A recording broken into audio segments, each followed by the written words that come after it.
Hello and welcome to Better Gaming, an event and podcast series dedicated to all aspects of ethical gambling as we seek to discuss how to make gambling and gaming safe, secure and socially balanced for everyone. I'm Jim, I'm the host of this show. That's the intro done. I've got two apologies to make. One is the shine on the freshly shaved head.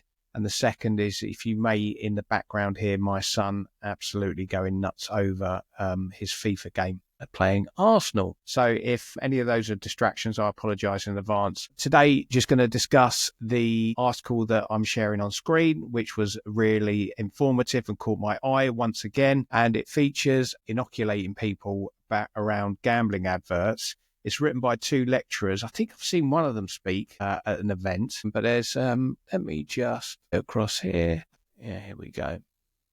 So it's Jamie Torrance from Swansea University, who's a lecturer and researcher in psychology, and Philip Newell, who's a lecturer in the School of Psychological Science at the University of Bristol. So two clever chaps. Right, okay, going into it, basically, it's looking at how people can become immune to gambling adverts in order to reduce the problem of gambling harm in the UK. Gambling advertising is on the increase in the UK, and so is gambling harm and gambling addiction. And essentially what people are trying to do is give the consumers and the general public as many tools as possible to counteract this wave of advertising that's coming through. Now, I am all for a gambling advertising restriction and heavily regulated, and I could be persuaded to back a gambling advertisement ban, but I am actually open to both sides of the conversation with regards to this. One of the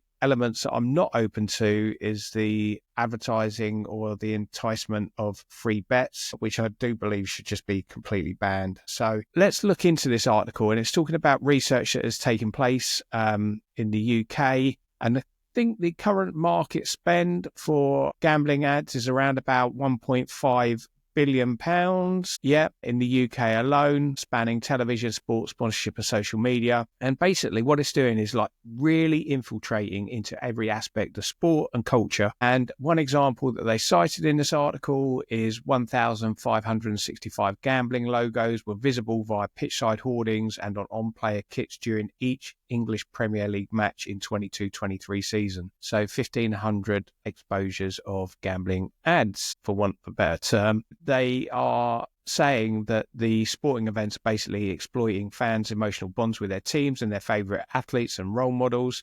And that's something, as a father of a young son, I am definitely wary about. And I'm seeing a lot of sport stars, both current and retired, but mainly retired, who are sort of almost at free will promoting gambling products. And again, that's something that I am against. And essentially, they're talking about how they paint a positive picture of gambling, so positive emotions associated with the element, and as well as financial incentives like free bets. And yeah, this is the bit. Much attention is focused on the effects of gambling ads on children and people with gambling disorders. Young adults aged 18 to 29 represent another vulnerable demographic. And it's easy just to there go, oh, kids, got to save the kids. But there are young people and young adults. Regrettably, at the age of 48, I am no longer a young adult, but I do deem somebody who's, in their mid-20s as a young adult. And I do believe that they would be vulnerable to that because they have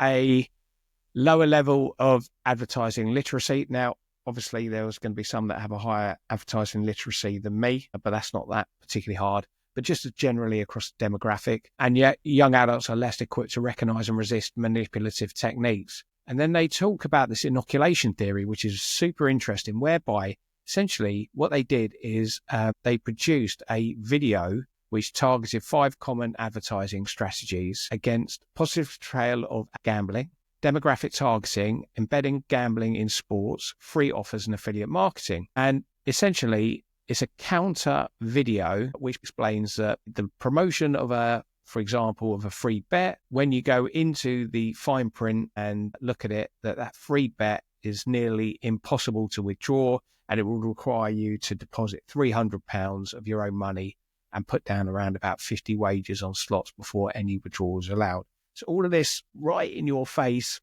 free gambling elements are completely false narratives. Not legally they're correct, but in the T's and C's, they really don't come off. And so what they did is they showed these video to 1,200 young adults, and half of the participants who watched the counter advertising video, while the other half viewed a video on healthy eating. And essentially, the participants who watched the video were skeptical towards gambling ads. They were aware of pervasive tactics and engagement with free offer promotions.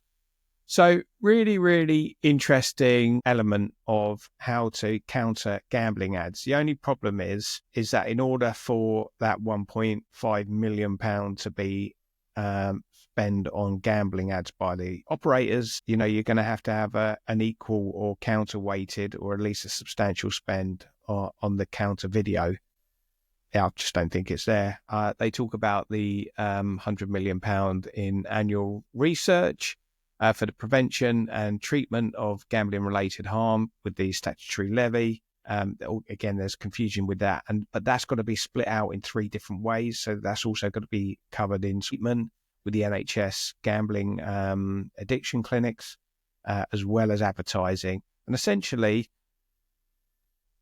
I'm all behind this sort of video and this strategy because, as mentioned earlier in the article, these things like when the fun stops, stop, and all of these taglines that go at the end of the advertising as part of their regulatory requirement is pretty pointless. People are immune to it, and I just don't think it works anymore. So we've got to come up with a cleverer, fresher, newer way of combating against this pervasive and persuasive gambling adverts. And essentially what I kind of would like to see is just operators adopting a more grown-up approach, for want of a better word. I know that's not the right word, but just a grown-up approach to advertising in the UK and being sensitive to the population. Is there anything at the bottom of this article? No. With gambling ads dominating our screens, it's time to level the playing field. Counter-advertising offers a powerful way to help consumers see through the allure of free bets and wins, and it could help people make more informed choices about gambling behaviour.